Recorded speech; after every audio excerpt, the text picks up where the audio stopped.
अस्सलाम वालेकुम। मज़ाब इलाही novel episode 39। साक्षी तस्वीर रोकते ही महसूस कर चुकी कि जमात खाना हाल में वही तेज खुशबू फिजा में फैली है। खुशबू की वजह से सब खवातीन उसे देख रही हैं। वो कुछ पशेमान होती वहां से उठकर बाहर आ गई। अब जंगल में जाना है, एक बार जांच परख लूं कि वहां सब ठीक है, मासूम जानवरों को खबीस बहराज की वजह से कोई मसला तो नहीं।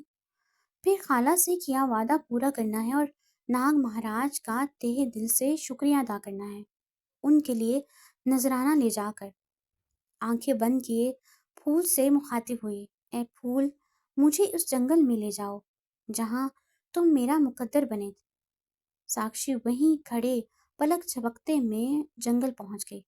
जंगल में मची कयामत पहले से भी ज्यादा भयानक रूप इख्तियार कर चुकी थी।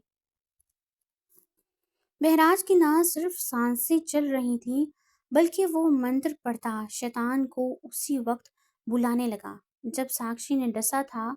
उसके डसे को बार बार चाटने वाले भेड़िए के मरते ही दूसरा भेड़िया चाटने लगा। उनका चाटना प्यार जताना नहीं, बल्कि वो भेड़िए दिल ही दिल में मंत्र पढ़ते नागिन का जहर खत्म करने की कोशिश में थे। दायरे की सूरत बहराज के गिर्द बैठे भेड़िए मकरू आवाजों में शैतान को मदद करने पर आमादा कर रहे थे। दायरे से बाहर शैतान के पुजारियों ने कयामत बर्पा कर रखी थी। भेड़िए जंगल में खुद से ताकतवर जानवरों को भी नोचते भमोड़ते, मगर कम को ही खाते, बस जख्मी करते और गिराते जाते। डस कर गई नागिन का बदला जंगल में मौजूद सांप को मार कर लेना शुरू कर हो चुके थे। सांपों की फुनकारों से जंगल गूंजने लगा। फूल उस झरने से कुछ दूर जब साक्षी को लाया तो पूरे जंगल में कयामत का समा था। बहुत तेजी से उस जंगल से भागते हुए एक घने पेड़ के पीछे छुपकर देखने लगी। अगर किसी एक भेड़िए को भी मेरी मौजूदगी का अंदाजा होगा तो बहुत बड़ा खतरा बन सकता है। ये मेरे वजदान का इशारा है मुझे, इसलिए बहुत सोच समझ कर चलना होगा। उस जंगल से उठते कुछ फुट ऊपर ऊंचाई से देखा जाए तो एक शैतानी जाल जो सुर्ख सी एक लकीर दिखाई देता उस पूरे जंगल को घेरे हुए था। जंगल में जा तो सकते थे, लेकिन वापस निकलना तब तक मुमकिन ना था जब तक वो शैतानी जाल जो बहराज ने और शैतानी भेड़ियों ने फैला रखा था टूट ना जाता। महारानी नूरम को अपनी गलती का शिद्दत से एहसास था। रानी हरीर को देखती महारानी नूरम शाइस्तगी से मुस्कुराती हुई रानी निगार के साथ ही बैठ गई। हमने आपको बुलाया जरूर था, लेकिन हमें आपकी इतनी फिक्र और परेशानी हो गई चंदा। आपको हम बारहा मना करते रहे वार करने से, मगर आपने हमारी एक नहीं सुनी। क्यों रानी निगार, आप तो देख रही थी, बल्कि आपने भी रानी हरीर को कितनी दफा मना किया। रानी निगार बज़ाहिर मुस्कुराते मगर सबके तासरात जांच रही थी, जो रानी निगार और महारानी नूरम को शक भरी नजरों से देख रहे थे। आते ही अंदाज कुछ और था। यकायक रानी निगार के बोलते ही महारानी नूरम को जैसे याद आ गया। वो खुद महारानी होकर एक रानी से मुखातिब हैं। उनके वालिदैन और एक बहुत बड़े मजमे के सामने बात इस अंदाज में करना बदतहजीबी है, और उसकी सजा जो बाद में मिलती वो महारानी के अच्छे भी याद रखते। रानी निगार ने आज महारानी पर बड़ा एहसान किया जो बर वक्त बात को संभाल लिया। जी महारानी, आपने तो बहुत दफा रानी हरीर को समझाने की कोशिश की और मैंने भी, लेकिन रानी हरीर मानी ही नहीं। वहां कुछ भी हो सकता था, इसीलिए हम लोग बहुत डर रहे थे। जी महारानी नूरम और रानी निगार ने कहा था, हम जानते हैं, मगर वो हकीर सी नागिन भला क्या कर सकती थी, यही सोच थी हमारी।